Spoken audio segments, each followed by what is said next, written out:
bienvenue dans la maison du Seigneur. Merci d'être là, merci d'être présent et surtout merci d'être là pour notre Seigneur. Parce qu'après tout, c'est lui qui nous invite pour écouter encore ses paroles à travers notre pasteur et notre sœur Béatrice. Amen.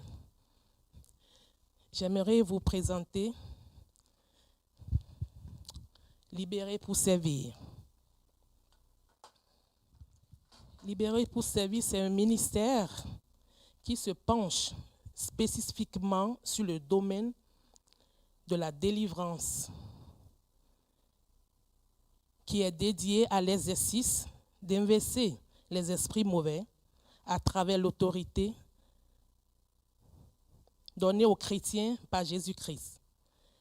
Le nom du ministère est un nom que Dieu a donné à Béatrice Fandy pour mener ce ministère. Le nom a 2 axes. Libérer les gens pour servir Dieu, être libéré et par Dieu pour le servir. Amen.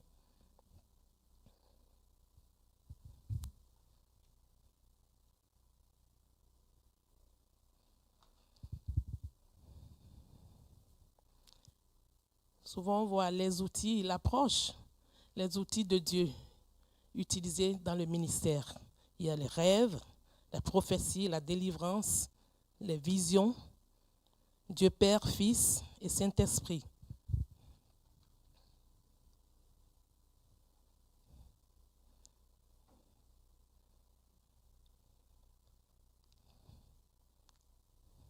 Libérés pour servir. Je vais vous présenter notre sœur Béatrice. Béatrice Fandy, épouse, mère de 2 enfants, juriste de formation, avocate au barreau de Maurice et d'Angleterre et consultante, a grandi tant dans l'Église et dans la foi chrétienne que dans la sorcellerie depuis sa tendre enfance. Elle a été libérée de cette vie par le Seigneur Jésus-Christ. Elle est née de nouveau à l'âge de 30 ans et a été appelée au ministère de la délivrance à l'âge de 40 ans.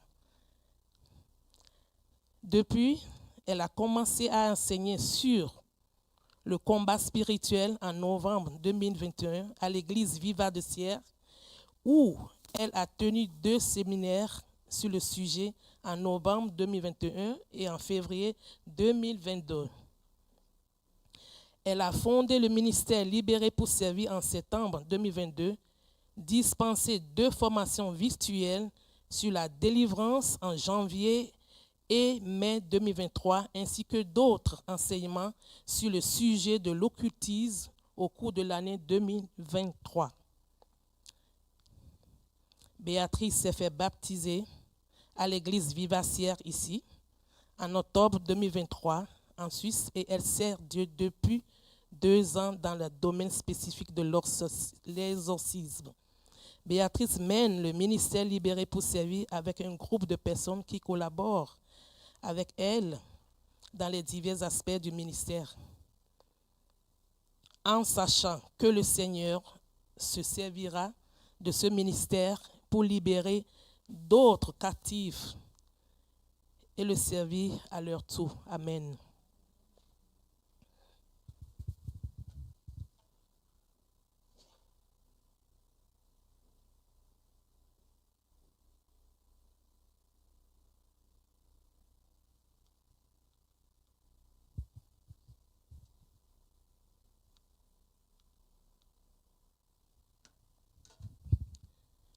La collaboration et structure. Libéré, le ministère collabore avec l'église Vivacière, l'église évangélique de Sion, l'église Mosaïque, et leur pasteur Kenny, et le pasteur Étienne, qui soutiennent Béatrice dans son ministère. Le ministère collabore aussi avec des personnes à Maurice. Le ministère a une procédure, notamment quand une demande pour une rencontre de prière est reçue, il y a un formulaire avec des questions à remplir et un accord à signer avant la rencontre.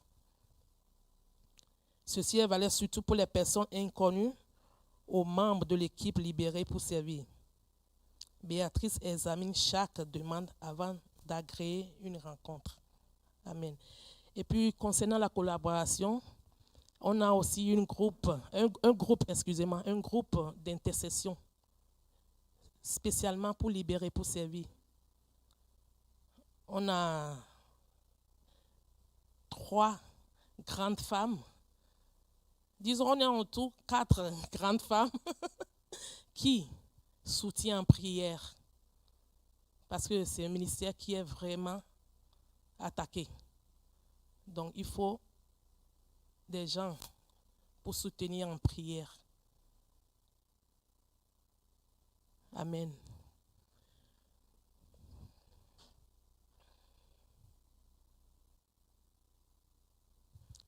Je vais vous lire quelques accomplissements du ministère. Quelques accomplissements du ministère depuis sa fondation en 2022. Il y a les défis, enseignements sur les délivrances et les rêves, la formation en ligne, la délivrance et les rêves nouveaux qu'on a fait en janvier sur 5 semaines, le niveau 2 en mai 2026 sur 6 semaines. Il y a eu aussi la formation en ligne, la puissance du sang de Jésus, en collaboration avec notre pasteur Étienne de Sion. On a eu aussi entretien avec Cindy Simoué, témoignage de l'occultisme à Jésus-Christ. C'était vraiment chaud, très intéressant aussi. On a eu des multiples sections d'exorcisme pour des personnes qui vivent en Suisse, en Belgique, en France, aux États-Unis, aux États-Unis et à Maurice. Amen. Ça, quand Dieu appelle, on ne dit pas non. On ne peut pas. C'est Dieu qui choisit des fois. Bien sûr, on choisit de suivre Dieu, mais quand il choisit une personne pour faire quelque chose de spécial pour les gens. Amen. Bonsoir à toutes et à tous.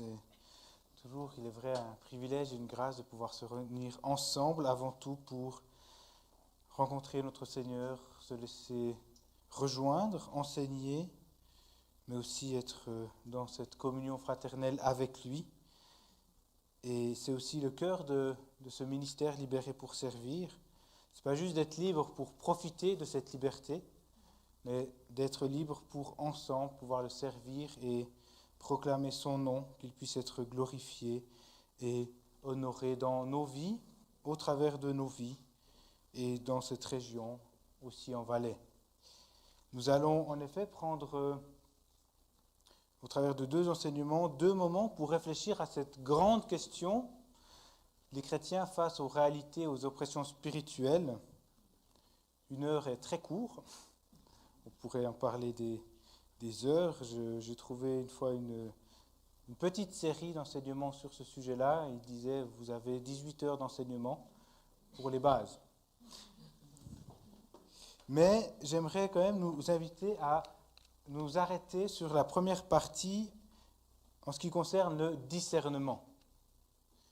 Parce que le discernement, et nous verrons 2 éléments du discernement, sont une base sur laquelle après nous pouvons construire pour avancer dans ces réalités qui sont parfois très compliquées à comprendre par nos yeux parce que le monde spirituel est un monde invisible.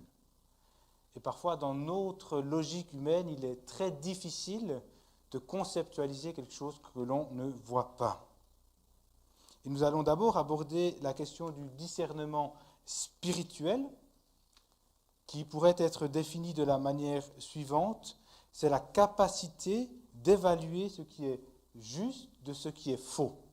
Discerner, c'est de pouvoir avoir une capacité de voir ce qui est vrai de ce qui est faux, et là, en l'occurrence, en lien avec les réalités spirituelles, c'est-à-dire les réalités du royaume de Dieu, des vérités invisibles.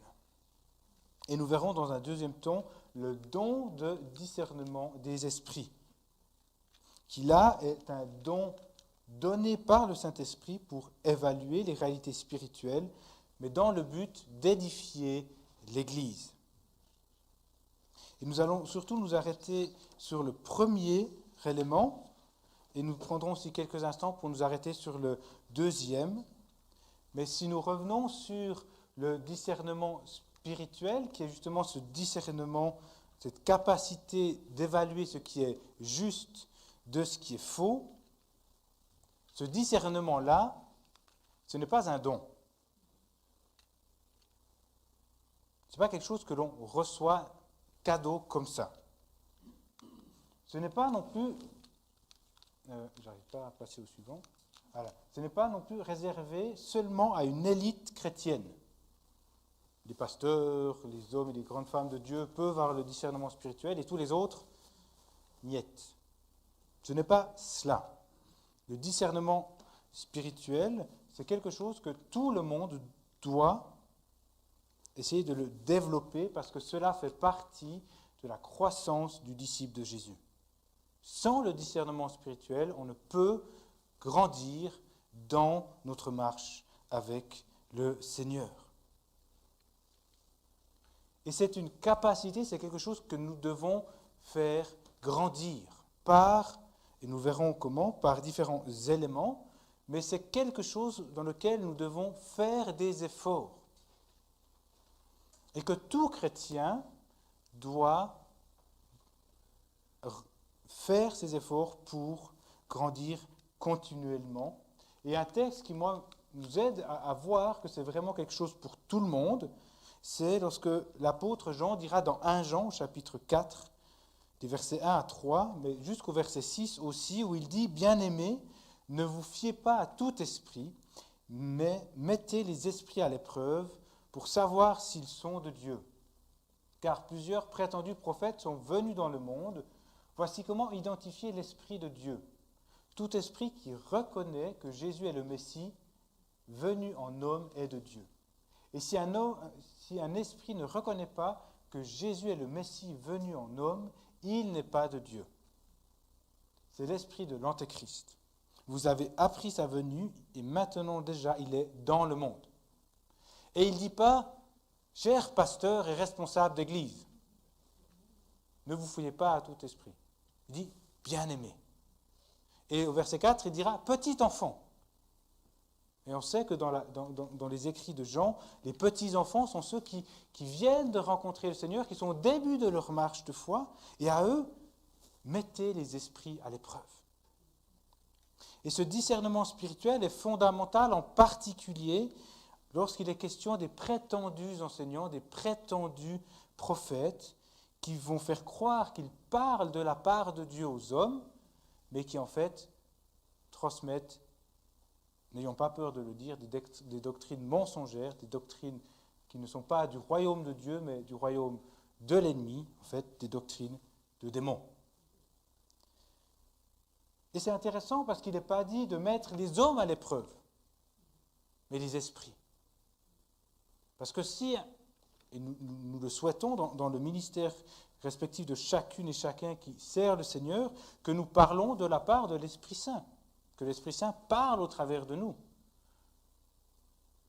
Alors que ceux qui sont des faux enseignants ne vont pas parler de l'Esprit Saint, mais parler par des esprits qui renient le fait que Jésus-Christ est venu en chair. Et cette réalité-là touche à beaucoup de domaines et de doctrines, comme la question de l'évangile de prospérité, ou la question de la sexualité aujourd'hui, où il y a beaucoup d'enseignements qui, au lieu de partager des vérités qui amènent l'homme à être libre, les maintient captifs dans le mensonge. Et nous devons toutes et tous grandir dans ce discernement. Car je le rappelle, encore une fois, le discernement spirituel, c'est cette capacité d'évaluer ce qui est juste de ce qui est faux, en lien en particulier avec des éléments doctrinaux. Et on peut le voir dans Éphésiens 4 ou dans Hébreux 5, lorsqu'il dit ceci, l'apôtre Paul en Éphésiens 4, les versets 14 à 15. « Ainsi, nous ne serons plus de petits enfants, ballottés et emportés par tout vent de doctrine, par la ruse des hommes et leur habileté dans les manœuvres d'égarement, mais en disant la vérité dans l'amour, nous grandirons en tout point de vue vers celui qui est la tête, Christ. Et en Hébreux 5, nous avons beaucoup à dire à ce sujet et des choses difficiles à expliquer parce que vous êtes devenus lents à comprendre. Alors que vous devriez, avec le temps, être des enseignants. Vous en êtes au point d'avoir besoin que l'on vous enseigne les éléments de base de la révélation de Dieu. Vous en êtes arrivés à avoir besoin de lait et non d'une nourriture solide. Or, celui qui en est au lait est expérimenté dans la parole de justice, car il est un petit enfant, mais la nourriture solide est pour les adultes, pour ceux qui, en raison de leur expérience, ont le jugement exercé à discerner ce qui est bien et ce qui est mal. Encore une fois, on voit qu'un des critères de la maturité chrétienne, c'est d'avoir ce discernement, de discerner ce qui est bien de ce qui est mal. Et on peut voir aussi au travers du passage dans Hébreux qu'ils avaient bien commencé. Puis tout à coup, ils ont fait marche arrière. Eux qui devraient être ceux qui enseignent ont encore une fois besoin d'être enseignés. Mais la question qu'on pourrait se poser, c'est comment grandir dans ce discernement spirituel. Comment savoir ce qui est vrai de ce qui n'est pas vrai? On y reviendra, la réponse est assez évidente, c'est la parole de Dieu. Mais j'aimerais donner un exemple au travers du billet de banque. Comment savoir si un billet est un vrai billet ou une contrefaçon? Mon père était pendant plusieurs années, il travaillait au guichet à la poste, et il a eu dans sa main des dizaines et des centaines de milliers de billets dans sa main. Et il me témoignait une fois, à la fin, quand il a bifurqué dans un autre poste à la poste, qu'il pouvait, en un seul toucher de doigt, savoir si c'était un vrai billet qu'il tenait dans la main ou un faux. Et comment? Pas en apprenant à voir tous les faux billets, mais simplement en ayant l'habitude, jour après jour, de garder et de toucher un vrai billet. C'est devenu tellement naturel que dès qu'il n'y a pas un vrai billet dans les mains, il y a quelque chose qui dérange. Et pour le discernement spirituel, c'est la même chose. Il ne faut pas comprendre toutes les réalités de l'occultisme, de la sorcellerie, de toutes ces réalités de mensonges, parce qu'il y en a tant et tant. Si nous sommes appelés dans ce ministère, il est utile et nécessaire de le faire. Mais il suffit de se concentrer sur la parole de Dieu, de la méditer jour et nuit, parce que le discernement spirituel s'acquiert par la connaissance vivante de la parole de Dieu. Parce que dans la parole de Dieu, nous avons tout ce qui nous est nécessaire pour comprendre ce que Dieu attend de nous. Et c'est d'ailleurs ce que Paul va dire à Timothée, au chapitre 3 de sa deuxième lettre, qui lui écrit « Quant à toi, tiens ferme dans ce que tu as appris et reconnu comme certain, sachant de qui tu l'as appris. Depuis ton enfance, tu connais les saintes écritures qui peuvent te rendre sage en vue du salut par la foi en Jésus-Christ. Toute l'écriture est inspirée de Dieu et utile pour enseigner, pour convaincre, pour corriger, pour instruire dans la justice, afin que l'homme de Dieu soit formé et équipé pour toute œuvre bonne. » Plus nous lisons, plus nous sommes familiers, plus nous connaissons la parole de Dieu, plus facile nous pourrons démasquer les faux et prétendus enseignants. Mais ça demande une rigueur, ça demande une discipline. Et c'est un processus de croissance. Il nous faut grandir dans ce discernement afin de vivre toujours plus selon le cœur de notre Père céleste. Comme cet employé de banque qui, le premier jour de travail, ne peut pas d'un seul coup de doigt pouvoir dire « Ah, ça c'est un vrai, ça c'est un faux ». Mais avec le temps, avec l'expérience, avec sa marche et ses années d'expérience, il va acquérir un discernement toujours plus précis des réalités spirituelles. Mais un dernier élément que j'aimerais soulever, c'est quand même ce point qui parfois et nous le voyons en lien, par exemple, avec les questions sur la sexualité ou de l'évangile de prospérité, ce discernement spirituel nécessite une saine et juste approche de la Bible. Parce que si nous regardons la parole au travers de nos yeux, de notre besoin, de notre interprétation du XXIe siècle, alors on va interpréter la Bible d'une manière qui n'est pas conforme à la vérité de Dieu. Et l'apôtre Pierre en parle dans 2 Pierre au chapitre 3, les versets 14 à 16, que je ne vais pas lire en détail, mais on voit que l'apôtre va dire, Paul a déjà parlé des choses qui concernent le retour de Christ, mais certes, il s'y trouve des points difficiles à comprendre et les personnes ignorantes et mal affermies en tordent le sens, comme elles le font des autres Écritures pour leur propre ruine. Donc, si nous interprétons la parole selon nos regards déjà, et sans ce discernement et cette croissance spirituelle, nous allons en tordre le sens. Des fois, ce n'est pas grave. On pourrait dire que c'est moins dommageable. Je vais prendre un exemple qui est interpellant pour moi, parce que c'est quelque chose que tout le monde cite quasiment tout le temps, mais qui en fait est hors contexte. Là où 2 ou 3 sont assemblés, je suis au milieu de vous. On est 2 ou 3 en train de prier, on va dire, ah, le Seigneur est là. Oui, il est là. Le Seigneur est au milieu. Dès que 2 personnes se retrouvent, l'Église est là, le Seigneur est là. Mais dans le texte, c'est lorsqu'il y a un conflit, un homme ou une femme qui fait du mal, du tort à un autre, et qu'ils veulent se réconcilier, mais que l'homme ne veut pas, va chercher un frère ou une sœur, reprends-le. S'il ne veut pas, confronte-le devant l'Église, et s'il ne veut pas, alors laisse partir. Et dans ce contexte, lorsqu'il y a une division et qu'ensemble vous vous réunissez pour rechercher l'unité du corps, Dieu est au milieu de vous. Alors oui, comme nous ce que disons, là où 2 ou 3 sont assemblés, je suis au milieu de vous, ce n'est pas bibliquement faux, parce que c'est vrai. Mais ce n'est pas ce que ce verset veut dire premièrement. Ça, c'est un exemple parmi tant d'autres. Par exemple, dans l'évangile de prospérité, souvent, il y avait cette question de ne pas toucher le oint de l'Éternel. Parce que le futur roi David, alors qu'il aurait pu tuer le roi Saül, il dit « Je ne toucherai pas le oint de l'Éternel ». Et il y a toute une pensée théologique en disant que si tu parles mal d'un homme de Dieu, alors Dieu va te maudire. Parce qu'il est le oint et qu'il a l'autorité et que s'il fait quelque chose, alors c'est toujours approuvé par Dieu.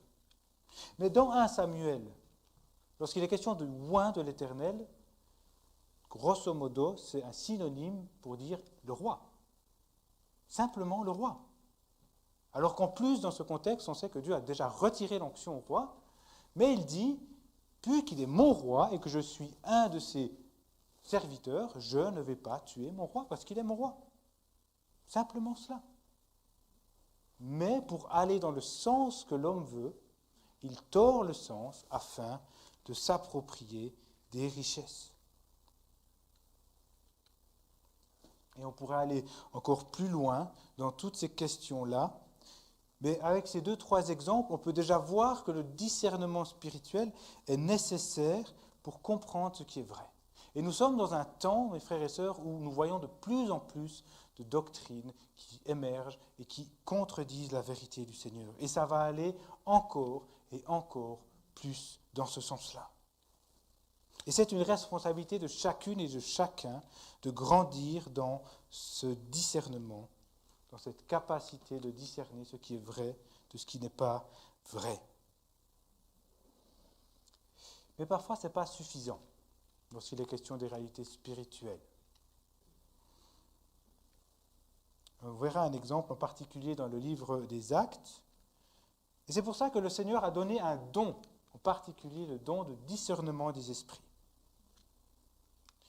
Et pour rappel, c'est un don donné par le Saint-Esprit pour évaluer les réalités spirituelles dans le but d'édifier l'Église. Donc là, c'est bien un don. Ce n'est pas quelque chose qu'on doit travailler pour l'avoir. Alors, on peut faire une analogie avec les gens qui ont un don pour la musique, pour le sport. Ils l'ont reçu. Pareil, il faut travailler pour l'exploiter au maximum, qu'il produise de bons fruits, ça oui. Mais c'est un don, et c'est un don qui est donné à certains. Nous pouvons tous appeler le Seigneur et lui demander qu'il nous donne les dons, mais ce don n'est pas uniquement pour moi, il est là pour l'Église. C'est un don que Dieu donne pour l'édification de l'Église. Et on pourrait se dire, mais est-ce qu'il est vraiment nécessaire, si avec le discernement spirituel, on peut comprendre ce qui est vrai de ce qui n'est pas vrai? Je vais peut-être poser la question d'une manière inverse. S'il n'était pas nécessaire, pourquoi il se trouve dans la parole? Si Dieu le nomme comme un don qui est là pour l'édification, c'est qu'il est nécessaire. Mais il n'a pas besoin que tout le monde le reçoive, mais il est nécessaire pour l'Église.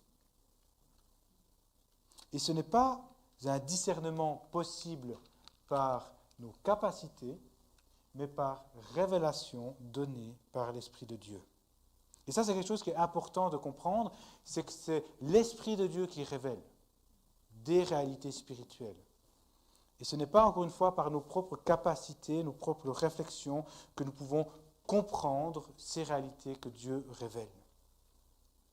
Et le don de discerner les esprits peut toucher plein de choses. Je vais donner un exemple personnel, mais avant, j'aimerais donner un exemple concret avec la dépression.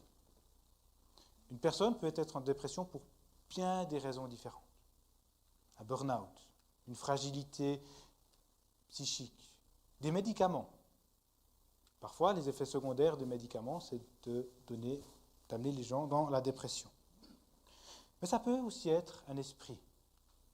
Dans la parole, dans Ésaïe, nous voyons qu'il y a Dieu qui libère d'un esprit de lourdeur. Et l'esprit de lourdeur, c'est dans ce sens de quelque chose qui vient écraser. Oh. Et souvent, je ne suis pas psychologue ni médecin, mais lorsque j'entends des personnes qui étaient en dépression, on a ce sentiment qu'ils n'ont aucune force, qu'ils sont comme écrasés par un point où ils n'arrivent pas à avancer. Et là, il faut que Dieu révèle si c'est d'une cause spirituelle ou naturelle. Et ça peut être l'un comme l'autre, comme le jeune garçon qui est pris de crise d'épilepsie, où là, clairement, c'est un esprit qui le rend épileptique, ou une personne qui est infirme dans une synagogue, où Dieu va le libérer d'un esprit d'infirmité. Est-ce que toutes les personnes qui sont infirmes sont dues à un esprit? Non. Mais parfois, oui. Et là, il y a besoin que Dieu révèle afin de savoir ce qui est vrai de ce qui n'est pas vrai. Mais ça peut être pour des questions d'oppression spirituelle, ça peut être pour des questions de présence démoniaque ou des choses comme ça. Et j'aimerais donner un exemple qui peut paraître tout bête. J'étais, il y a quelques semaines, invité pour être un orateur d'une église autre que Sierre-Roussillon. Et lors de ce week-end, je croise le regard d'un des jeunes qui était à ce week-end. Et tout de suite, j'ai cette conviction que ce jeune ne va pas bien. Je n'ai pas eu l'occasion de discuter avec lui, parce que voilà, on n'a pas toujours le temps de discuter avec tout le monde. Alors, on doit se soumettre aux autorités que Dieu établit dans chaque église. Donc, je vais voir le pasteur de l'église en lui demandant, en lui informant, écoute, j'ai ça sur le cœur, je te le partage. Est-ce que ça peut faire sens? Et ce pasteur, je l'ai revu quelques semaines après. Et en effet, ce jeune n'allait pas bien du tout. Mais je n'ai pas pu discuter avec lui, j'ai juste regardé ses yeux et l'Esprit m'a montré qu'il y avait quelque chose qui n'allait pas. Ou alors, dans le ministère, parfois, on peut discuter les uns avec les autres et l'Esprit peut révéler quelque chose en particulier. Et cette révélation n'a pas pour but de pointer du doigt sur quelque chose qui ne va pas, mais pour édifier l'autre. Parce que des fois, de juste savoir ce qui est vrai ou faux n'est pas suffisant. Et les deux passages s'affichent en même temps, mais je voulais en afficher un après l'autre, mais ce n'est pas grave. Dans Acte 16, C'est très intéressant ce passage parce que on pourrait premièrement se dire mais c'est une bonne chose que la jeune esclave fait. Donc je vais lire le passage, mais c'est écrit alors que nous nous rendions au lieu de prière, une jeune esclave qui a un esprit de divination est venue à notre rencontre. Par ses prédictions, elle procurait un grand profit à ses maîtres. Elle s'est mise à notre service, à nous suivre, Paul et nous, en criant, ces hommes sont des serviteurs du Dieu très haut et ils nous annoncent le chemin du salut. Elle a fait ça pendant plusieurs jours. Paul, agacé, s'est retourné et dit à l'esprit, je t'ordonne au nom de Jésus, Christ, de sortir d'elle. Et il sortit au même moment. Si on regarde juste les faits, on se dit, mais quelle grâce! Cette femme est en train de dire, écoutez ces hommes, ils sont des envoyés de Dieu, ils annoncent l'évangile. Et pourtant, Paul en est agacé et discerne qu'il y a quelque chose qui ne va pas et il commande à l'esprit de sortir. Et il sort. Alors nous, c'est facile parce que le texte nous dit qu'il y a un esprit de divination avec cette femme. Probablement qu'il savait aussi après quelques jours, mais indépendamment de cela, je me suis posé la question, mais pourquoi? Parce que Satan va toujours faire quelque chose pour son propre intérêt.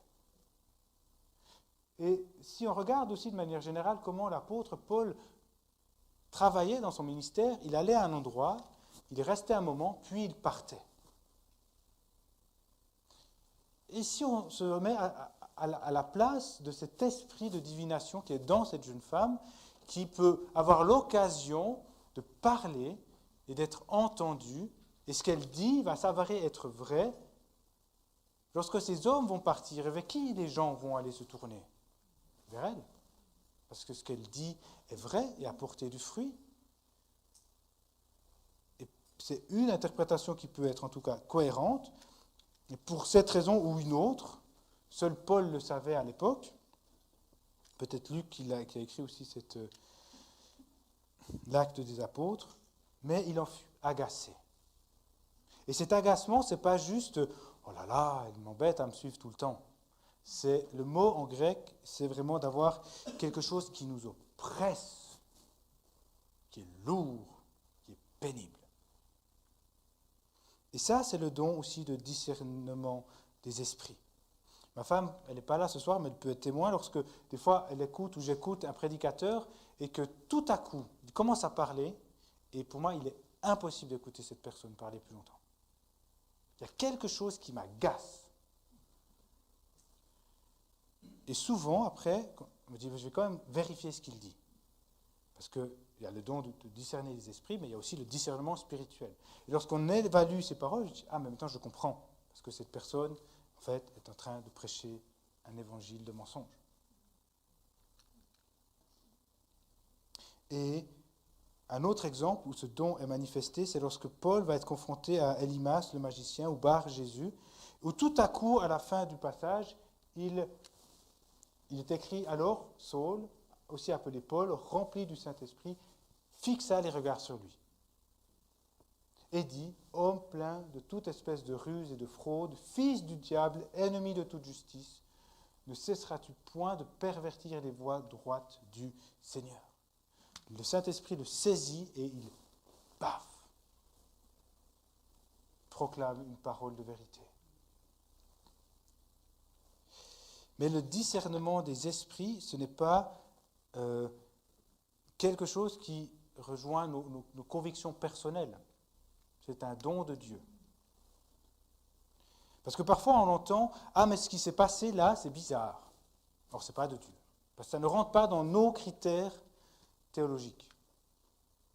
Parfois, c'est le cas. Même probablement, une majorité des fois, ça peut être le cas. En l'occurrence, par exemple, au réveil à Toronto, ou dans certaines églises, les gens commencent à être en transe et faire des bruits d'animaux, et faire tout et n'importe quoi dans un désordre et une cacophonie. Pour moi, là, ce n'est pas du Seigneur. Mais pourtant, parfois, le Seigneur fait quelque chose qui nous surprend, qui sort de nos cadres respectifs. Et lorsque ça nous surprend, parfois, on peut dire, oui, mais ça, ce n'est pas de Dieu. Parce que ma compréhension ne peut pas aller dans ce que Dieu fait. Et un exemple biblique, sans donner des exemples du quotidien, à la Pentecôte, l'Esprit descend comme une langue de feu. Les gens parlent dans des langues. Et certains disent « Waouh !» Et d'autres disent « Oh, ils sont ivres. » Ils sont ivres. C'est la même réalité qui se passe. Certains voient l'action du Seigneur et d'autres voient une bêtise. J'aimerais donner un témoignage personnel où il y a une fois le Seigneur m'a vraiment saisi avec puissance. C'était dans la période où il m'appelait aussi au ministère, où j'étais à une soirée et à un moment l'Esprit est tombé sur moi. Et j'ai commencé à pleurer toutes les larmes de mon corps. Pendant 5, 10 minutes, peut-être 15. Dans ces moments-là, peut-être, des fois, certains vivent des temps forts avec le Seigneur. Le temps est un peu particulier quand même. Et j'ai pleuré, et pleuré. Et tout à coup, j'ai commencé à être dans l'allégresse. Dans l'allégresse. Et je ne comprenais pas pourquoi. Quand j'essayais de réfléchir, je n'avais pas de raison logique à pourquoi est-ce que je pleure ou pourquoi je suis dans la joie. Et peut-être que les gens se sont dit, mais c'est qui cet énergumène qui commence à pleurer au milieu de la salle? Mais lorsque je me suis levé, je suis allé à côté, j'avais besoin d'un moment pour moi, le Seigneur m'a dit, il faut que j'arrive à le dire, mais je veux que tu sois libre devant moi. Si tu as besoin de pleurer, pleure. Si tu as besoin d'être dans la joie, sois dans la joie. Mais ne porte pas de masque devant moi. Et les gens à l'extérieur ne pouvaient pas comprendre cela. Mais Dieu a fait quelque chose qui a radicalement changé ma vie. Et parfois, on est là pour condamner ou juger ce que l'on ne comprend pas. Et c'est extrêmement dommageable parce qu'on s'oppose en fait à l'intervention de l'Esprit et on le limite. Mais il faut être dans le discernement. Voilà ce que j'avais à cœur de partager. Il y aurait tellement de choses à dire juste sur le discernement spirituel. On a abordé un élément. Le discernement des esprits pourrait aussi aller beaucoup plus loin. Mais dans le ministère libéré pour servir, sans le discernement des esprits, il est quasiment impossible de pouvoir servir le Seigneur. Et c'est une grâce et je suis reconnaissant de pouvoir le vivre aussi pour voir le Seigneur libérer les captifs et leur permettre d'avancer avec le Seigneur, parce que c'est tout pour sa gloire et en son nom. Amen. Bonsoir tout le monde et bienvenue. C'est une grande joie de vous retrouver ici et de pouvoir vous présenter cet enseignement en collaboration avec le pasteur Étienne de Sion. Je crois que celui-là, c'est mon PowerPoint. Oui ou non? Ah oui, si vous voyez des petites écritures, c'est moi. Okay, les grosses écritures, c'est Étienne, les petites, c'est moi, parce que j'essaye de mettre plein de choses dedans, mais ce n'est pas grave. Alors, comme Étienne a dit, on pourrait vraiment y passer la soirée. Donc, on essaye de synthétiser autant qu'on peut pour aborder un sujet qui est, moi en tout cas, ma partie, elle est controverse, hein? Et certaines choses dont Étienne a déjà dit lui aussi est aussi sujet à controverse parce que en ce qui concerne le sujet des activités démoniaques, on se frappe souvent à un mur ou à de l'opposition dans la communauté chrétienne, dans l'Église. Certains pensent comme ci, d'autres pensent comme ça, mais la grande majorité, une grande majorité, je vais le dire cash, boude ce sujet. Okay, on n'aime pas parler de ça et on a tendance à ne pas parler de ça. Maintenant, on en parle un peu plus, en tout cas ici dans l'Église Viva, depuis qu'on a commencé à enseigner dessus. Et avec Étienne, on exerce le ministère de la délivrance ensemble, et non seulement avec Étienne, je regarde aussi mes collaboratrices Véronique et Sarah qui font partie du ministère, et on fait ça maintenant depuis à peu près 2 ans.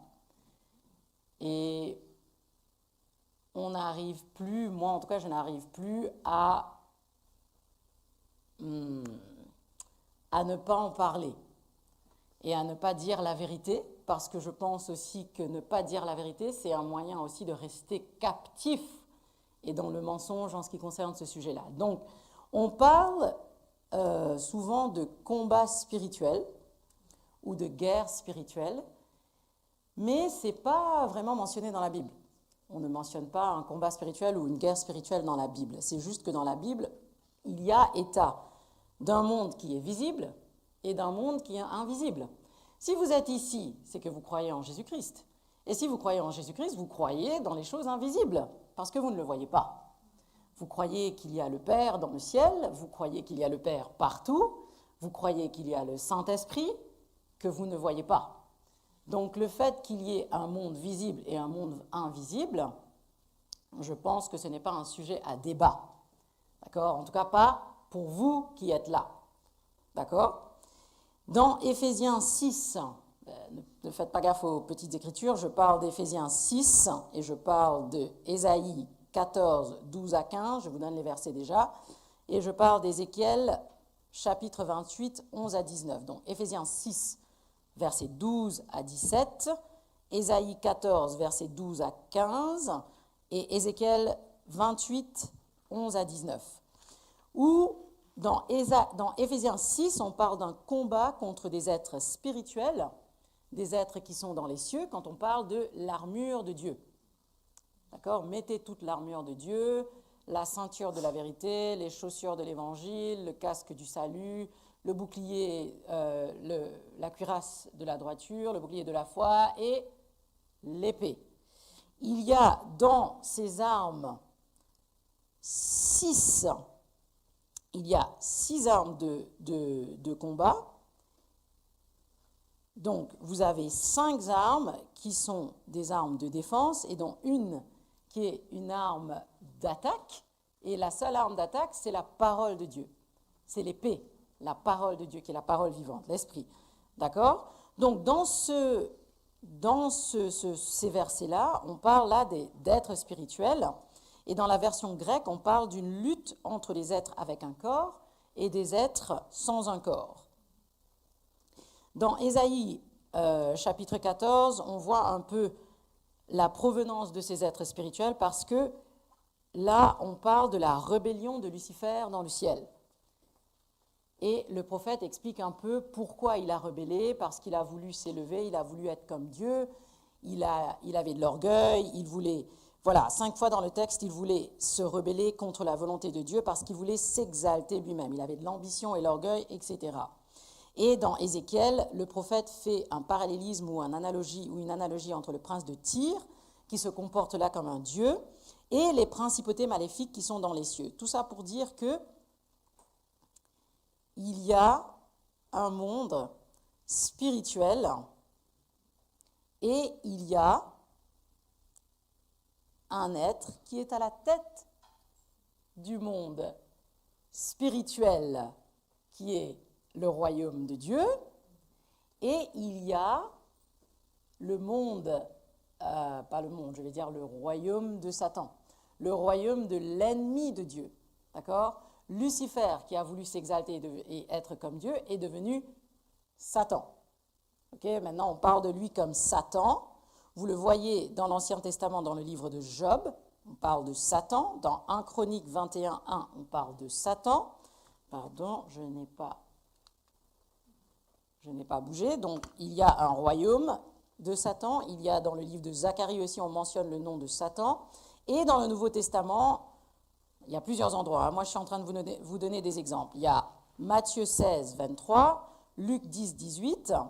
Et dans le Nouveau Testament, vous allez voir que les termes diable et Satan sont souvent utilisés comme synonymes interchangeables.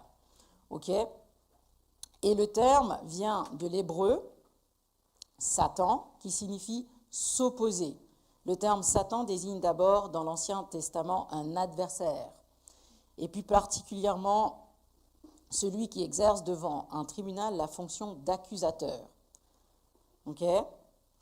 Et dans le terme, dans la version grecque, ils l'ont traduit comme diabolos, comme le médisant, le diviseur, celui qui divise. D'accord?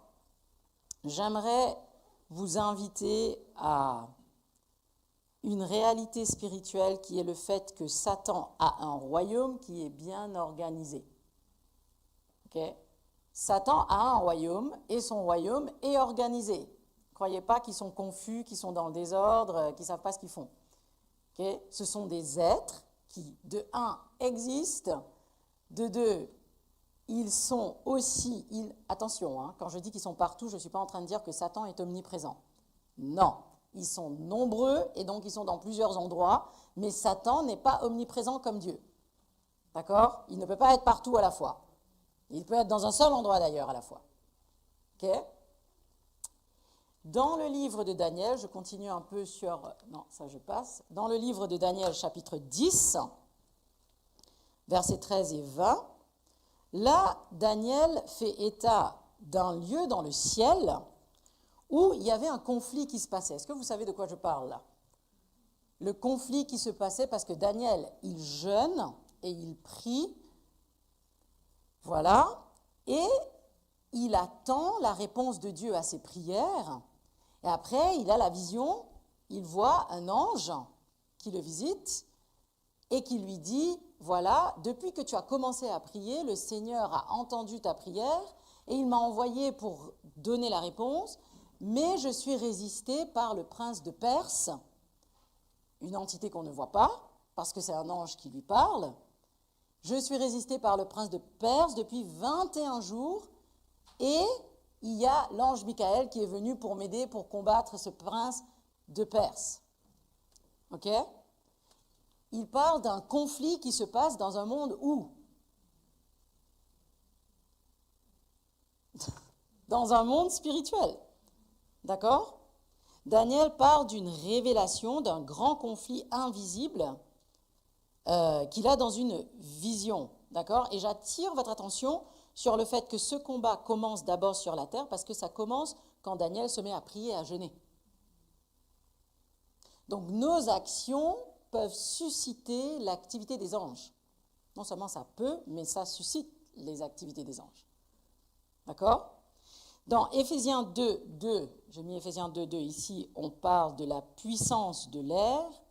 Jean 12, 31, on parle du prince de ce monde. Et c'est bien de Satan dont il est question ici, qui est le prince de ce monde. Donc il a des pouvoirs. Il a des pouvoirs. Il y a des choses qu'il peut faire. Ne vous inquiétez pas, je vais dire des choses qui vont encore plus vous embêter plus tard. Dans 2 Corinthiens 4, on parle il est encore question de Satan en tant que le Dieu de ce siècle. D'accord? Tout ça pour vous parler d'un royaume de Satan qui est bien réel et dont nous, en tant que chrétiens, nous ne devons pas être ignorants de cela. D'accord? Je vais venir dessus après. Dans Osée 4, 6, on parle du fait que... attendez, je vais vous redire le verset. « Mon peuple périt pour manque de connaissance. » Donc l'ignorance est une grande partie de la raison de la chute des chrétiens. Parce que les chrétiens pensent qu'on n'a pas à s'occuper de Satan. C'est vrai que Satan n'est pas omniprésent, il n'est pas omniscient, il n'est pas omnipotent comme Dieu, mais il est là et il a des pouvoirs. Ok? Lucifer était un être angélique avec des pouvoirs. Si vous lisez le récit d'Ézéchiel, vous allez voir qu'il avait beaucoup de pouvoirs. Ok?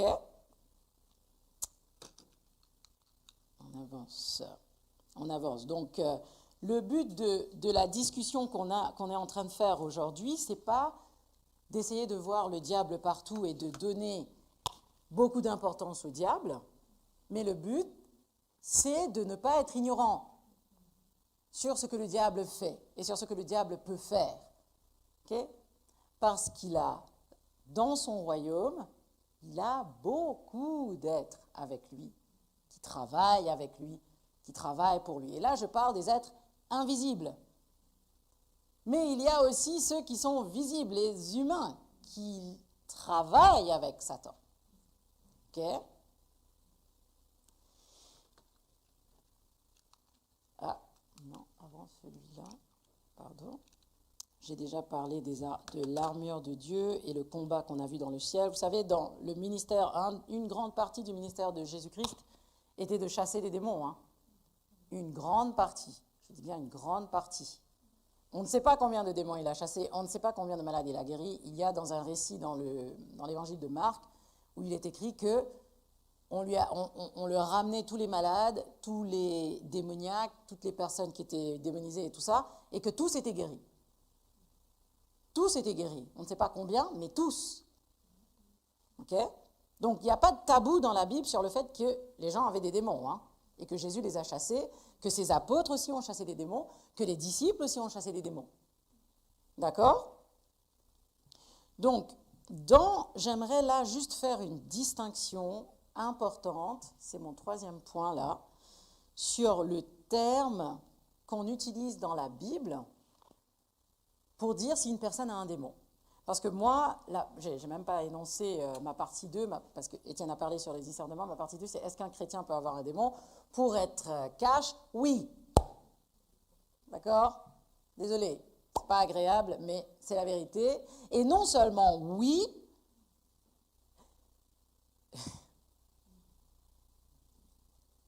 mais c'est pas rare. Ce qui est rare, c'est qu'il n'y en a pas. Désolé. Ce qui est rare, c'est qu'il n'y a pas. Et donc, je sais qu'il y en a qui sont en train de dire, elle raconte n'importe quoi, qu'est-ce qu'elle dit? Non, je fais le ministère de la délivrance. Je ne prie pas avec des personnes qui ne sont pas chrétiens. Qu'est-ce qu'un chrétien? Une personne qui a accepté Jésus-Christ et qui accepte les enseignements de Jésus-Christ et qui veut suivre les enseignements de Jésus-Christ. D'accord? Qui adhère à cette religion, entre guillemets, qui suit Jésus-Christ, où Jésus-Christ est le berger, Jésus-Christ est celui qui est Dieu. Et je ne prie pas avec des personnes qui n'ont pas accepté Jésus-Christ. C'est très, très rare. D'accord? Je pense que je l'ai fait une fois en bientôt 3 ans. Et je ne parle pas des fois avant où je ne faisais pas de manière officielle ce ministère-là, où je le faisais quand même. Donc, c'est très rare.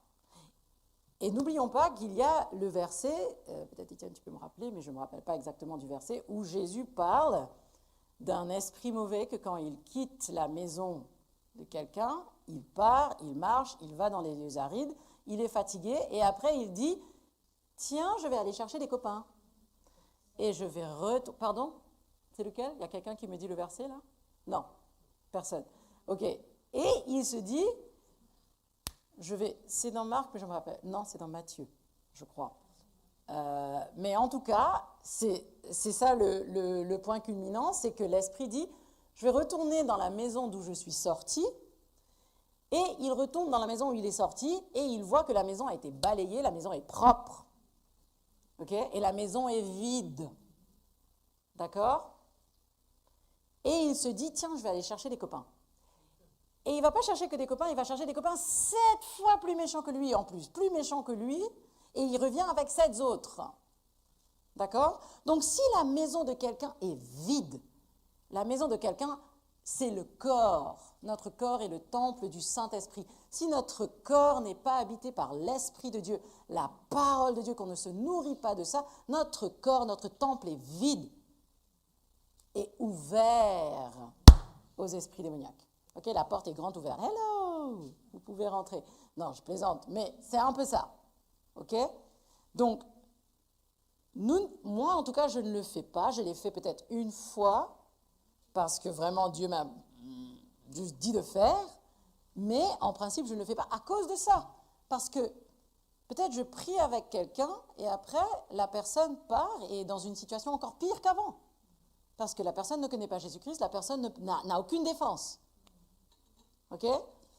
Donc, dans la Bible, j'aimerais vraiment qu'on fasse une distinction dessus parce qu'on parle beaucoup, et surtout dans les films, dans les trucs sensationnels, de possession.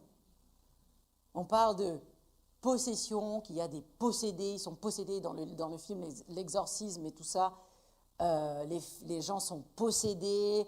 Et j'aime bien prendre cet exemple où, dans ces films-là, de toute façon, vraiment, l'accent est sur le mal. L'accent est sur le diable, l'accent est sur les démons, parce que pendant tout le film, c'est à propos du démon, qui font peur à tout le monde, ok? Et à la fin, il y a le pasteur ou le prêtre qui vient pendant 5 minutes et qui prie, il chasse les démons, et on ne sait même pas trop ce qui se passe, la partie de Dieu, la partie de Jésus, mais pendant tout le long, c'est les démons qui font peur. Alors que quand on est enfant de Dieu, c'est eux qui doivent avoir peur de vous. Ce sont les esprits mauvais qui doivent avoir peur de vous, parce que vous avez autorité sur eux. D'accord? Ça ne doit pas être comme on le montre dans les films. Ok? Et ce terme possession fait beaucoup de dégâts. Parce que, donc, on a discuté de ça avec Étienne. Dans la version, en tout cas anglaise, King James, qui était la première Bible traduite en anglais, après le latin, donc d'abord grec et après le latin, en tout cas pour le Nouveau Testament. Et dans cette version, le terme qui est utilisé en grec pour expliquer qu'une personne a un démon est le terme possession, qu'une personne est possédée. En français, on voit beaucoup le terme démoniaque. Okay? Dans Marc 1, 23 à 28, on voit le terme démoniaque. Dans Luc 4, 33 à 37, on voit le terme démoniaque, ce qui veut dire en fait être sous l'influence d'un démon. Okay? Ou plus simplement, avoir un démon. D'accord? Avoir un démon. Ça ne veut pas dire être possédé. Parce que qu'est-ce que possession veut dire? Cette trousse de lunettes, je le possède. C'est ma possession, entre guillemets, hein, parce que Dieu dit que toutes les richesses du monde lui appartiennent. Mais bon, bref, c'est à moi. D'accord? Mais maintenant, un chrétien qui est né de nouveau, appartient à Jésus-Christ. On ne peut pas appartenir au diable. Un chrétien ne peut pas être possédé par un démon. Il ne peut pas être la possession du démon. Est-ce que vous me suivez? Avoir un démon qui est avec quelqu'un est très différent qu'un démon qui possède la personne. Et c'est là que les chrétiens ont du mal aussi à se dire, mais comment je peux être possédé par un démon? Parce qu'un démon ne peut pas me posséder. Mon esprit appartient à Dieu. Mon corps est le temple du Saint-Esprit. C'est abstrait, hein. Je vais pas vous mentir que c'est abstrait. Des fois, on sort d'une session de délivrance et j'ai la tête qui... Parce que c'est abstrait. Dans le invisible, c'est abstrait. Ça, c'est plus simple de pouvoir cliquer un truc parce que je peux le toucher. Mais quand il s'agit d'esprit, c'est beaucoup plus compliqué pour notre tête humaine parce qu'on ne voit pas. Mais ce que je vous explique là, c'est très important. Un chrétien ne peut pas être la possession de Satan. D'accord? Un chrétien appartient à Dieu. D'accord? Il peut avoir, comme Étienne disait, une oppression. Et d'ailleurs, la dépression ou l'esprit d'abattement ou l'esprit de lourdeur est un esprit nommé, cité dans la Bible, dans le livre d'Ésaïe. Il y a certains esprits qui sont cités dans la Bible. Hein. Il y a la jalousie, la peur, l'abattement, comme tu dis, l'abattement, donc la lourdeur, la dépression. Il y a, je ne sais plus. Pardon? Non, mais il y a aussi, pardon? La divination, oui, la divination. Et puis il y a, pardon? La cécité, l'infirmité en est une aussi. Et, pardon? Impur, l'esprit impur, ce sont des noms d'esprit, hein. Et il y a aussi dans le livre de l'Apocalypse des noms d'esprit, mais vraiment des noms, comme des noms qu'on connaît. Apollyon et Abaddon. Et Jézabel. Éventuellement. OK? Mais c'est ça, ce que je veux mettre l'accent dessus, parce que du coup, on a moins de mal à se dire, peut-être qu'il y a un démon qui m'opprime. Peut-être qu'il y a un démon qui me dérange, qui est dans ma famille, qui est avec ma famille depuis longtemps, que de dire que je suis la possession d'un démon, parce que ça, c'est pas possible quand on est chrétien. C'est juste pas possible. Quand vous voyez des personnes qui sont en train de faire, je ne vais pas dire qu'aux États-Unis, mais il y a beaucoup aux États-Unis des shootings, des gens qui vont et qui tirent sur des gens dans les écoles et tout, ça arrive aussi, c'est arrivé aussi en Europe.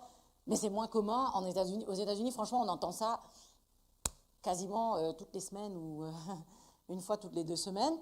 Et, bon, je suis juriste, comme elle a dit, donc oui, je regarde un peu ce qui se passe dans la cour et j'entends ces personnes-là dire « Une voix m'a dit de prendre ce fusil, d'aller là-bas, de faire ça, ça, ça, ça, ça. Une voix m'a dit. » Donc eux, en audience, les gens se disent « Mais il est complètement barge, il faut le mettre dans un hôpital psychiatrique. » Mais les gens qui ont le discernement de l'esprit disent « Mais vraiment, une voix lui a dit ça.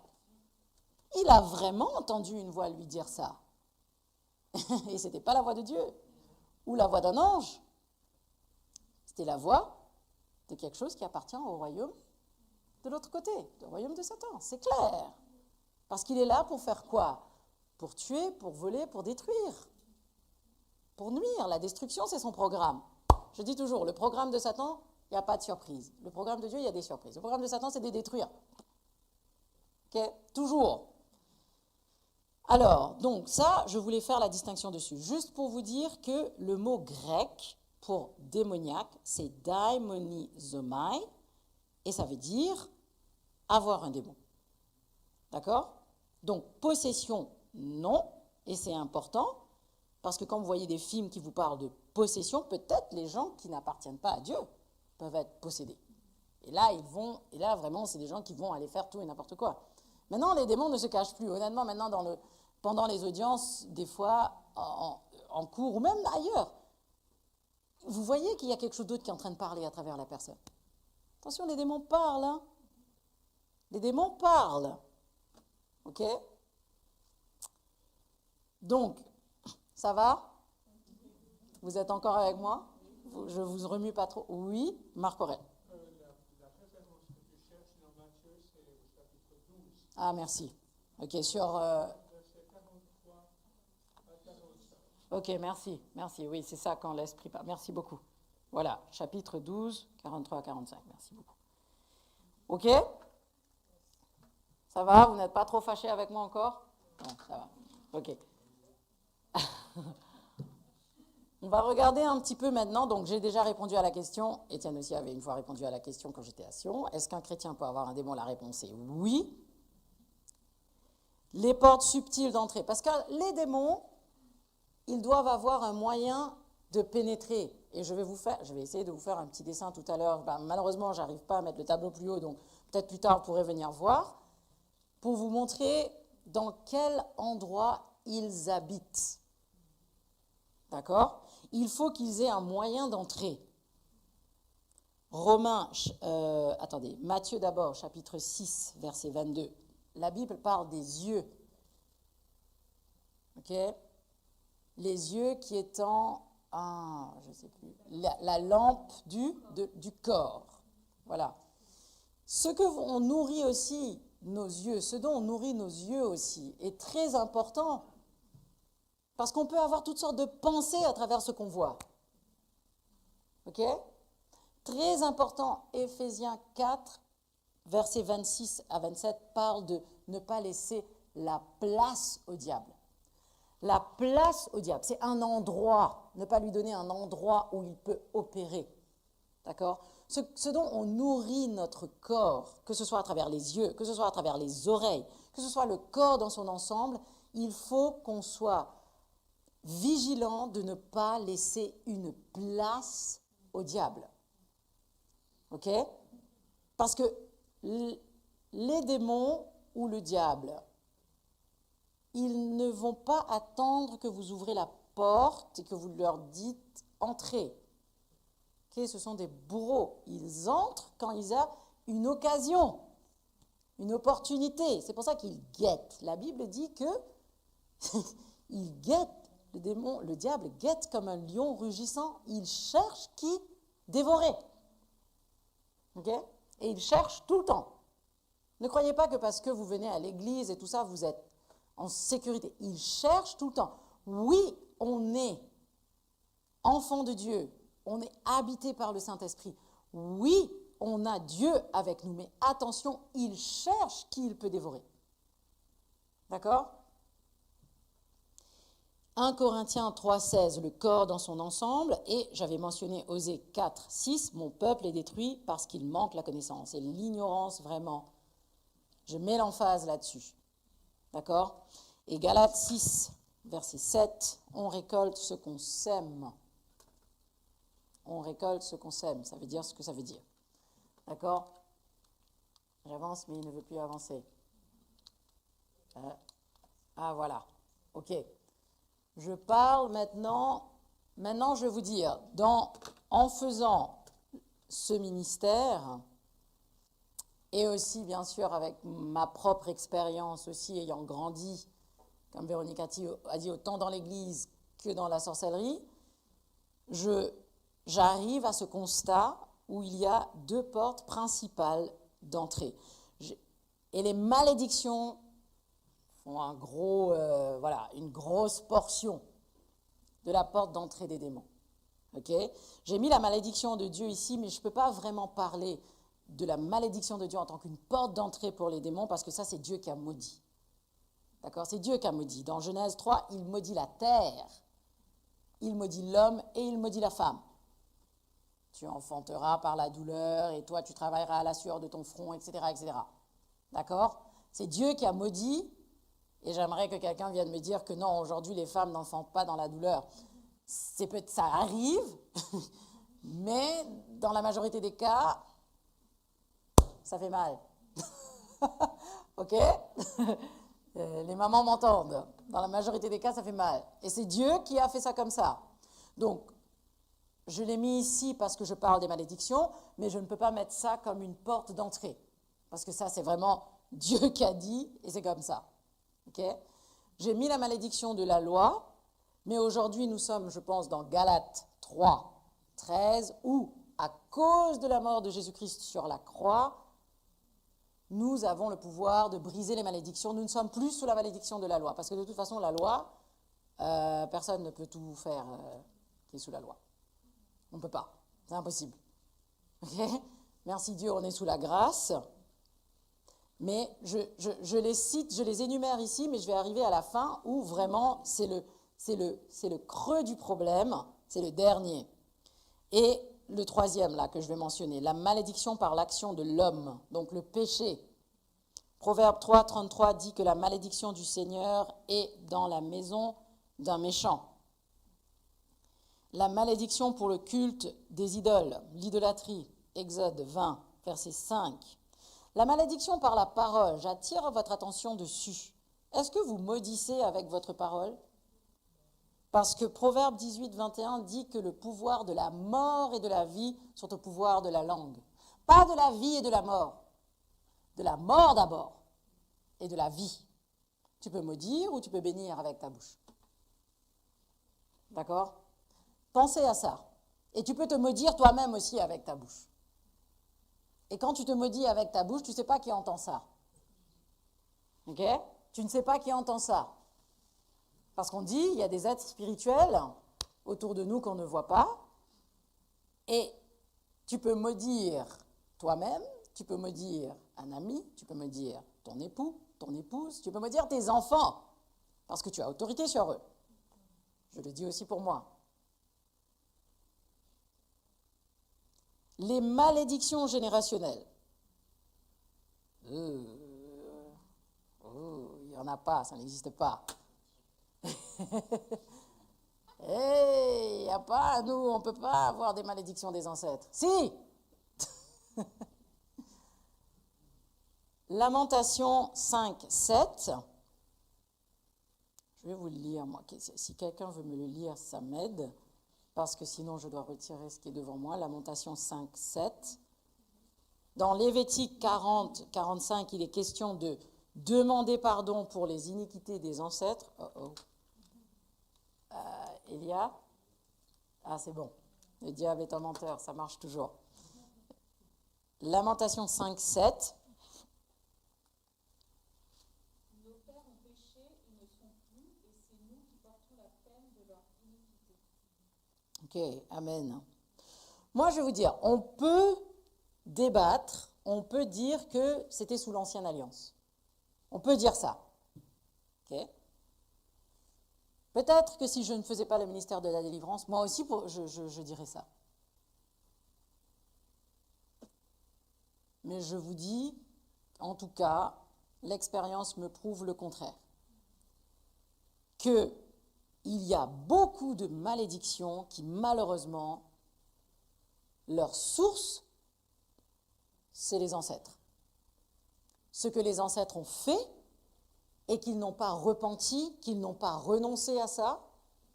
Et maintenant, il y a des démons qui sont venus à travers ces actions-là. Et Satan maudit aussi, hein. Satan met les malédictions aussi sur les gens quand il a eu accès à des gens. Maintenant, les démons qui sont venus à travers ça, ils passent de génération en génération.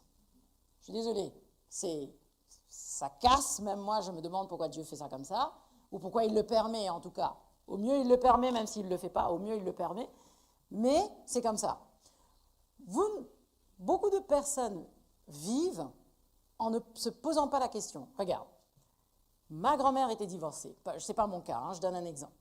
Ma grand-mère était divorcée, ma mère est divorcée, ma tante est divorcée, ma sœur est divorcée. Maintenant, moi, j'ai des problèmes, moi aussi, je vais divorcer. Ma cousine est divorcée. Il n'y a pas un schéma dans la famille? Le grand-père était alcoolique. Le fils est alcoolique. Le cousin est alcoolique. Un autre est alcoolique. Vous me suivez? Vous ne voyez pas des schémas? Quand vous voyez des schémas comme ça, il faut se poser des questions. Il faut se poser des questions parce que des fois, ça remonte à loin. D'accord? X fait une fausse couche. L'autre fait une fausse couche. Je refais une fausse couche. L'autre fait encore une fausse couche. Dans la même famille, il y a des cycles vicieux comme ça. Elle ne se marie pas. La grand-mère ne s'est pas mariée. L'autre n'est pas mariée. Celle-là n'est pas mariée. Ça continue comme ça. Des schémas et des schémas et des schémas. Et les gens ne se posent pas de questions. Les gens se disent, bon, bah, c'est comme ça. Bad luck, c'est la malchance. C'est rare que c'est la malchance. Très souvent, c'est une malédiction calculée qui est sur la famille et qui n'a jamais été brisée. D'accord?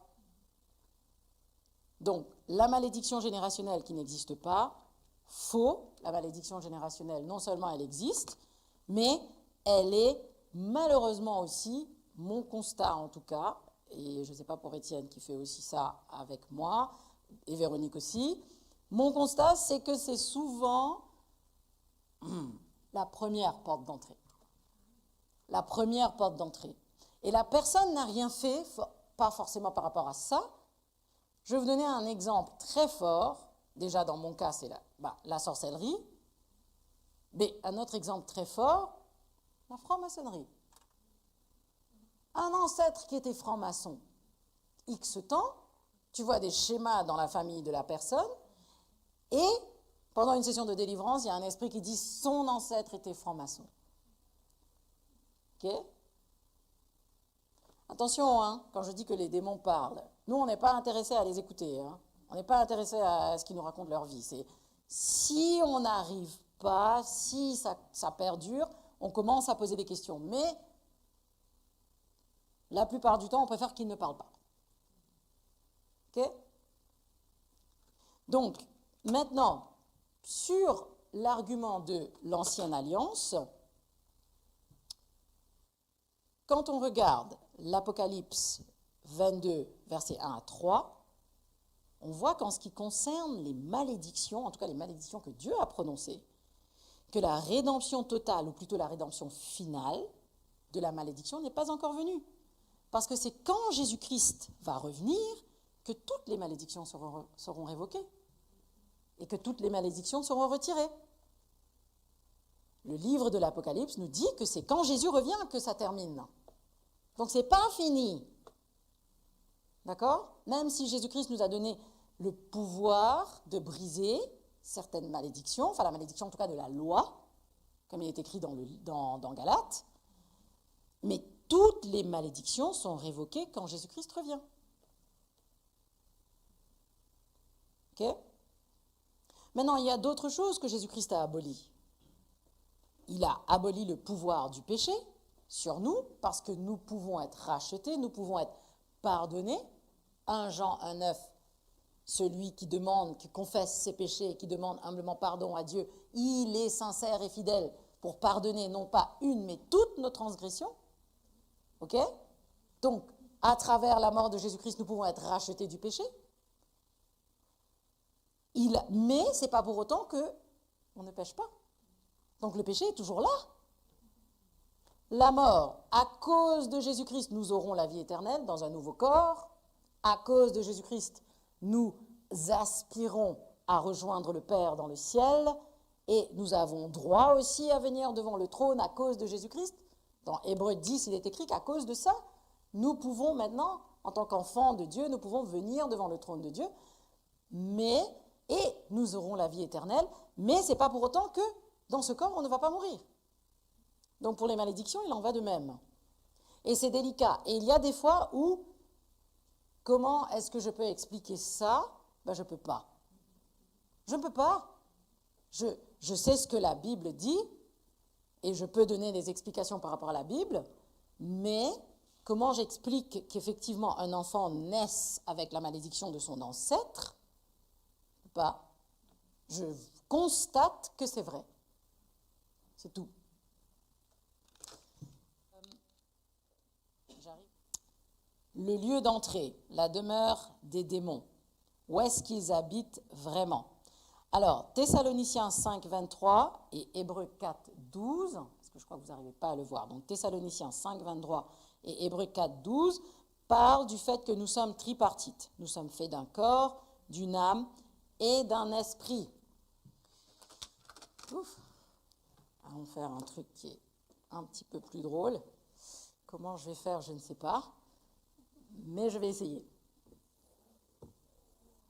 Ah. Comment? Si tu peux me tenir le tableau ici, oui.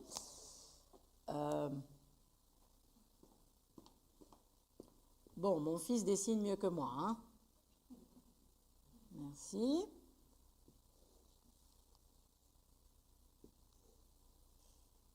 Mon fils dessine mieux que moi.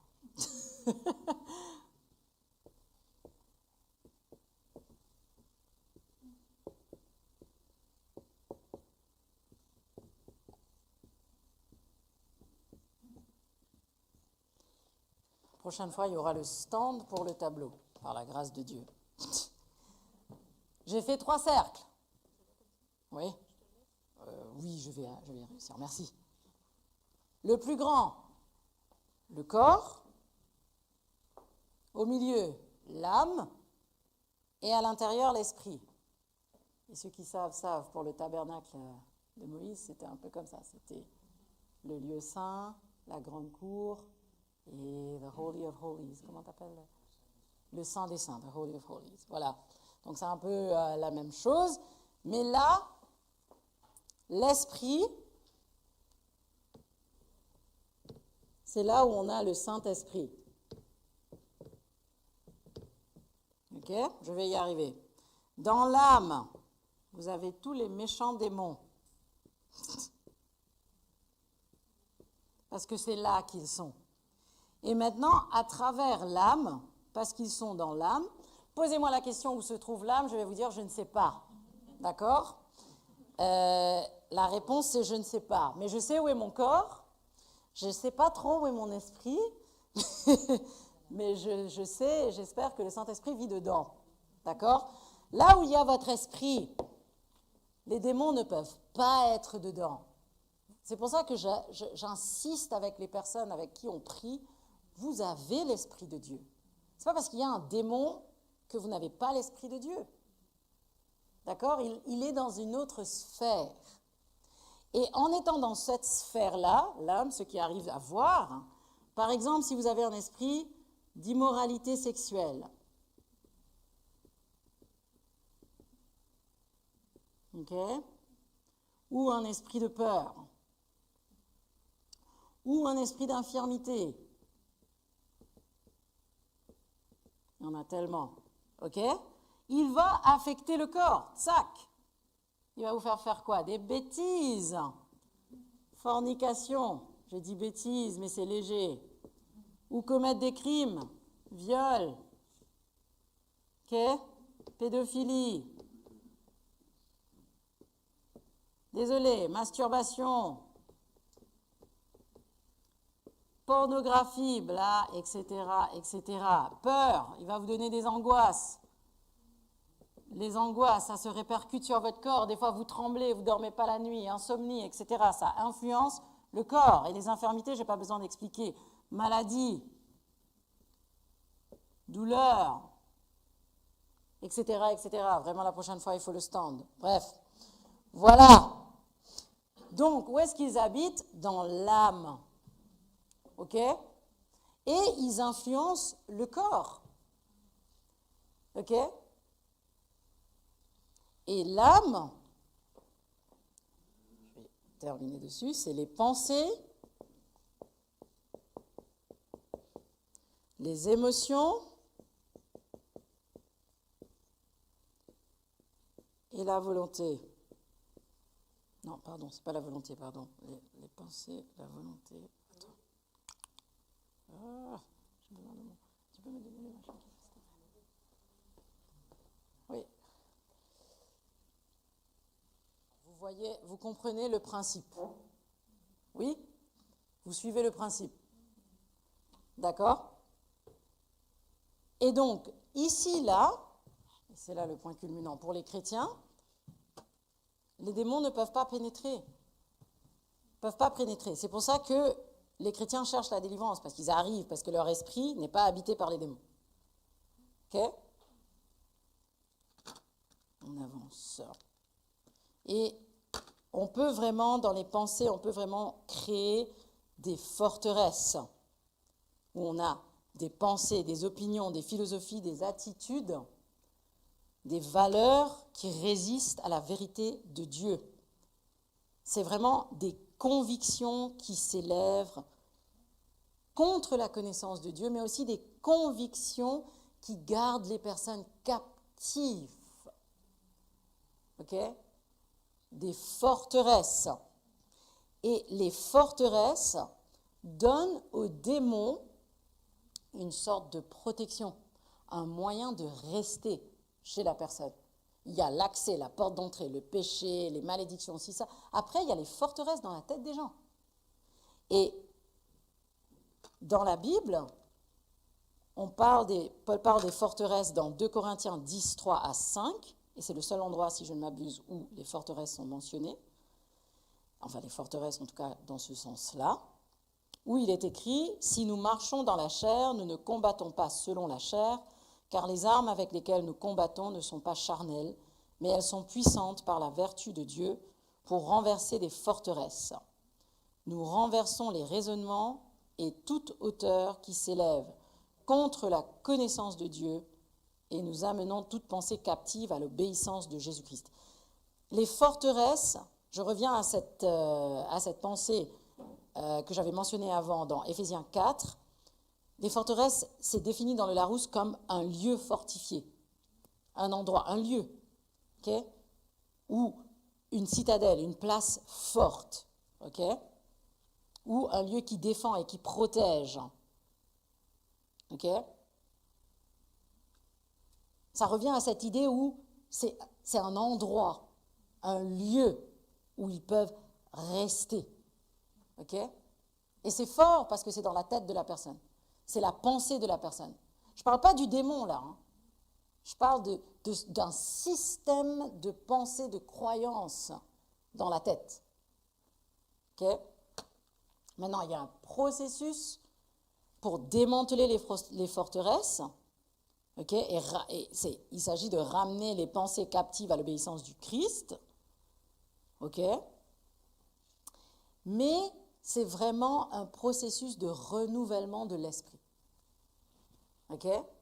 Et là, je n'ai plus beaucoup de temps, donc je ne vais pas parler beaucoup dessus, je ne vais pas parler beaucoup dessus, je ne vais pas passer trop de temps dessus, mais je vais quand même énumérer ce que j'aimerais que vous retenez de ça.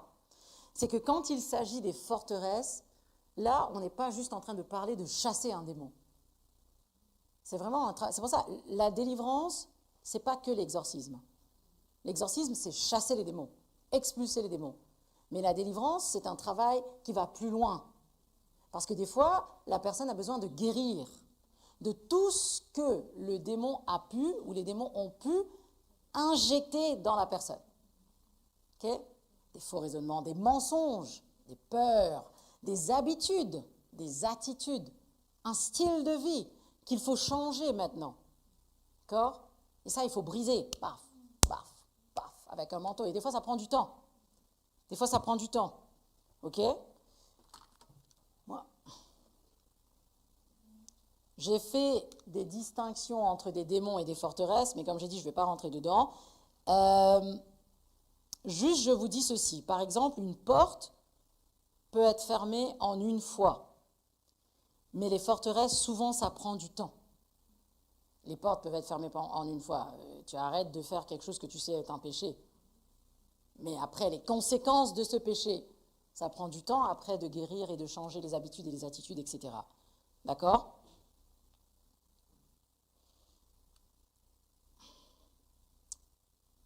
Et les portes, pour l'entrée, c'est habituellement basé sur des actions, des comportements des gens, mais les forteresses sont basées sur des émotions et des sentiments. Par exemple, ok? Là, je continue sur mon analogie, et je veux vous dire ceci. Les démons sont, par exemple, pensés à des mauvais locataires. Il faut expulser les démons. D'accord? Mais les forteresses sont des mauvaises structures, et il faut les démolir. Ok? Et un démon peut quitter une personne après avoir construit une forteresse. Un démon peut partir. Pensez à, par exemple, un démon a une mission de faire quelqu'un avoir un accident. Il vient, la personne a un accident. Le démon part, mais après, la voiture est cassée, le bras est cassé, il y a ceci, il y a cela, il y a tout ce qui suit l'accident. Vous me suivez? J'aime bien, je fais cette différence entre les deux, parce que des fois, nous, on chasse les démons, et après, il n'y a pas de liberté à cause des forteresses. Okay? Il n'y a pas de liberté à cause des forteresses. Et en plus, les forteresses sont maintenant un danger pour avoir d'autres démons. Ok?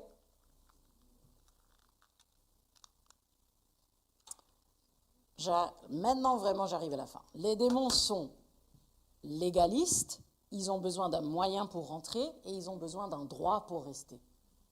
Moyen, accès pour rentrer et droit pour rester. Les démons restent avec les droits. Okay? Et on a parlé des malédictions tout à l'heure, des malédictions des ancêtres, des actes des ancêtres et tout ça.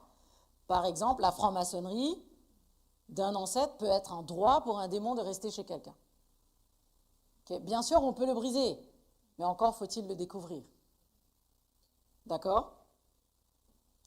Alors voilà, pour conclure, je vous dis juste ceci, Satan a un royaume, et des fois, ce qu'on nous enseigne, ou ce qu'on pense et ce qu'on croit, n'est pas aligné avec ce qu'on vit et ce qu'on peut constater. Le diable doit avoir un accès pour rentrer dans la vie de quelqu'un. Il ne peut pas rentrer comme ça non plus. Hein. Il ne peut pas juste décider, tiens, je vais rentrer chez cette personne-là. Non, ce n'est pas comme ça. Il faut qu'il y ait un droit, une permission pour rentrer. D'accord? J'avais dit la malédiction, le péché, les portes subtiles, etc. Et il doit avoir un droit pour rester. Maintenant, en ce qui concerne la protection de Dieu, de tout ça, ok? Nous avons la protection de Dieu en tant qu'enfants de Dieu, en tant que croyants en Jésus-Christ, en tant que des personnes nées de nouveau, mais j'ai pris l'exemple du psaume 91, vous dites en Suisse. Moi, j'aurais dit 91. 91. Celui qui repose sous l'ombre, qui me le lit? À l'abri du Très-Haut, repose sous l'ombre du Tout-Puissant. D'accord. J'en vois souvent des personnes prier, utiliser ce psaume pour la protection. Mais la difficulté, c'est qu'il faut reposer à l'abri du Très-Haut d'abord. Il faut être soumis à Dieu d'abord pour ensuite être à l'abri du Tout-Puissant, pour ensuite en gros, pouvoir bénéficier de cette protection. Il y a une condition dedans. Il y a une condition, il y a des caveats. La protection de Dieu, c'est pas juste, on dit on aime Jésus et c'est comme ça. C'est pas juste comme ça. Par exemple, si quelqu'un est en train de faire des actes de sorcellerie contre quelqu'un, s'il y a des portes d'entrée dans ta vie, c'est possible que la personne a accès à toi. S'il y a des portes d'entrée dans ta vie. Je dis bien si. Et croyez-moi, qu'en ce qui concerne la sorcellerie, je sais de quoi je parle. Hein?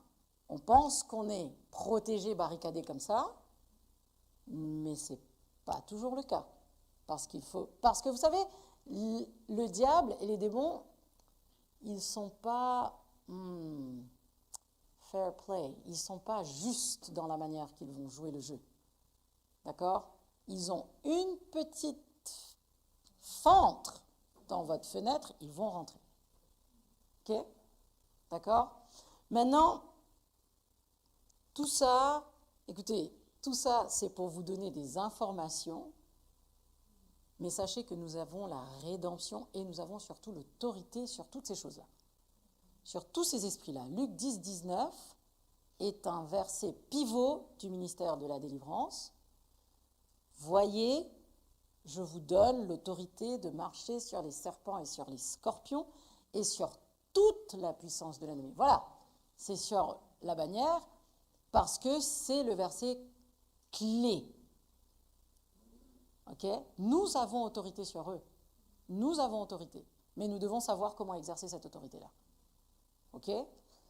La repentance est extrêmement importante.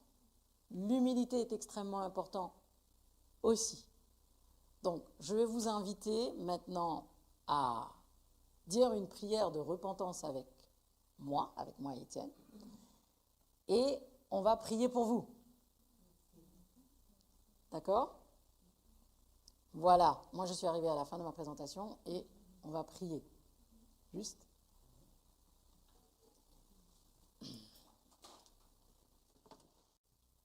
Seigneur Jésus, nous te remercions pour ce merveilleux moment que nous avons passé ensemble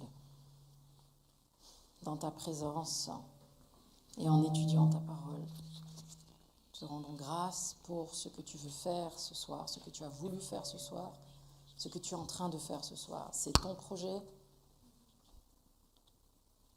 c'est ta mission, c'est ce que toi tu veux faire dans la vie de ceux qui sont présents ici et ce que toi tu veux faire dans la vie de ceux qui vont écouter cet enseignement par la suite en ligne.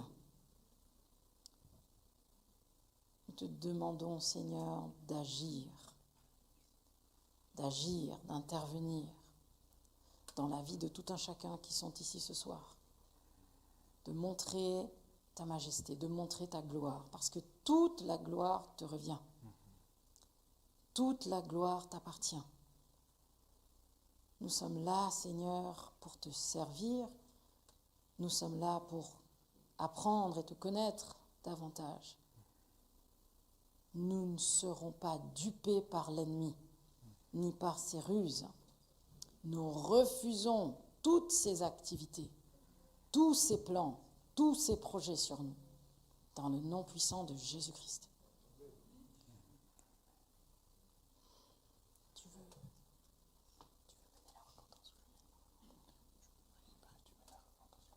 Vas-y.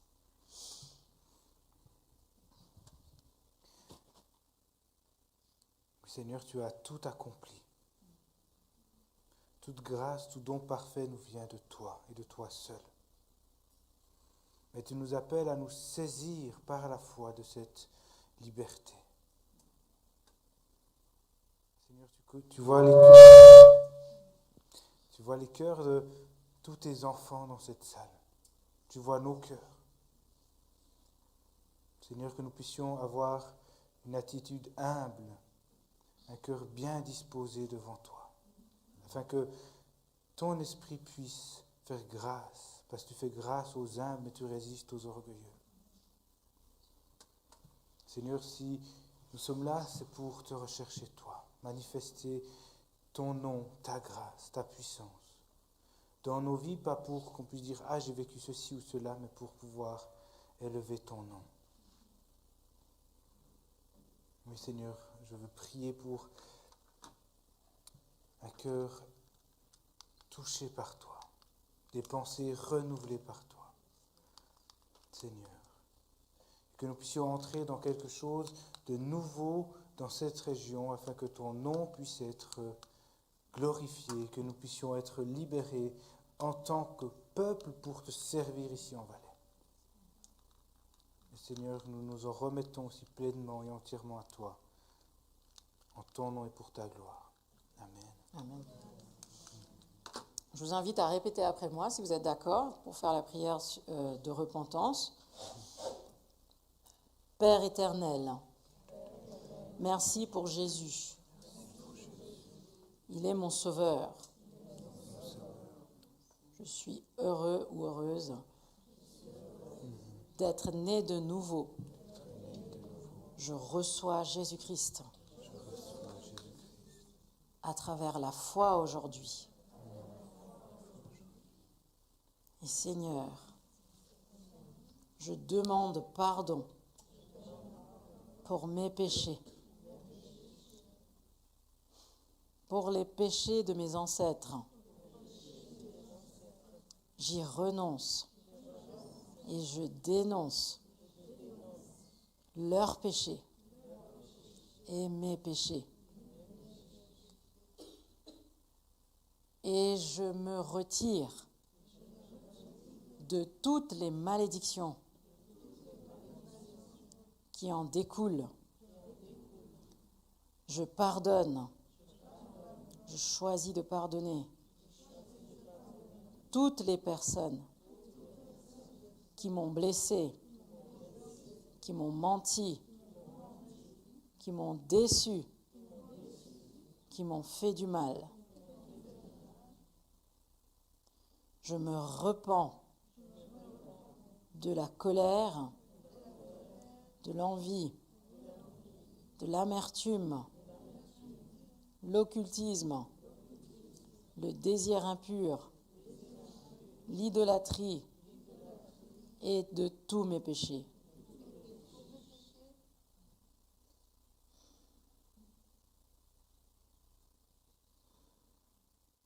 Je dénonce comme péché tous les liens d'âme impurs.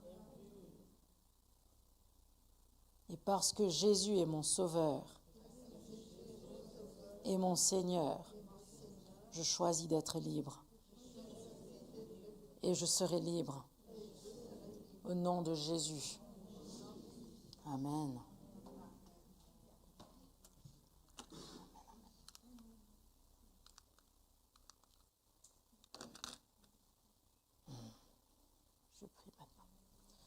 Je vais prier maintenant. Au nom du Seigneur Jésus-Christ, je prends autorité sur toutes les puissances maléfiques ici ce soir. Au nom du Seigneur Jésus-Christ, Étienne et moi, nous commandons à toutes les puissances maléfiques présentes ici ce soir de vous manifester uniquement dans le but de quitter les personnes que vous tourmentez au nom du Seigneur Jésus-Christ. Vous recevez ce commandement qui vient de la cour céleste de Dieu. Nous vous ordonnons au nom du Seigneur Jésus-Christ de sortir de vos gonds, de sortir de vos cachettes. Vous êtes mal à l'aise aujourd'hui. Vous n'êtes pas à l'aise ici aujourd'hui. Nous ne sommes pas là ce soir pour vous laisser être à l'aise. Vous n'appartenez pas dans le corps des personnes qui sont ici. Vous n'avez pas votre place ici. Ces personnes appartiennent à Jésus-Christ. Vous dégagez au nom du Seigneur Jésus-Christ. Même si vous ne dégagez pas ici maintenant, vous dégagez même quand ces personnes-là quittent ce lieu. Au nom du Seigneur Jésus-Christ, on vous ordonne de partir. Vous partez au nom du Seigneur Jésus-Christ. Vous remontez, vous passez par la gorge et par la bouche et vous sortez et vous allez directement et immédiatement dans l'abîme. Au nom de Jésus, on vous l'ordonne au nom du Seigneur Jésus-Christ. Nous n'allons pas être dupés, Vous n'allez pas nous faire des crises de cachotterie, ni des crises de magie. On brise tous vos moyens, tous vos plans, toutes vos cachotteries, tous vos droits. Au nom du Seigneur Jésus-Christ, on brise vos droits. On vous interdit maintenant de vous cacher ou de rester ou de faire résistance.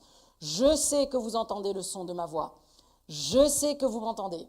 Alors, au nom du Seigneur Jésus-Christ, on dit que c'est fini, que vous soyez ici maintenant ou que vous soyez là pendant que les personnes regardent cette vidéo en différé.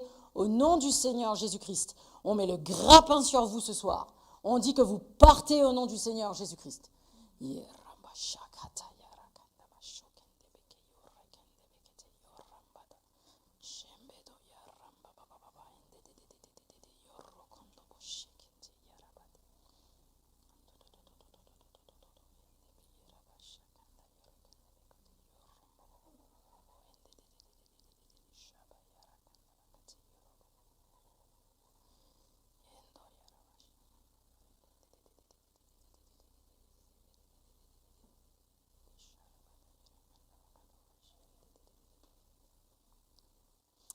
Merci Seigneur.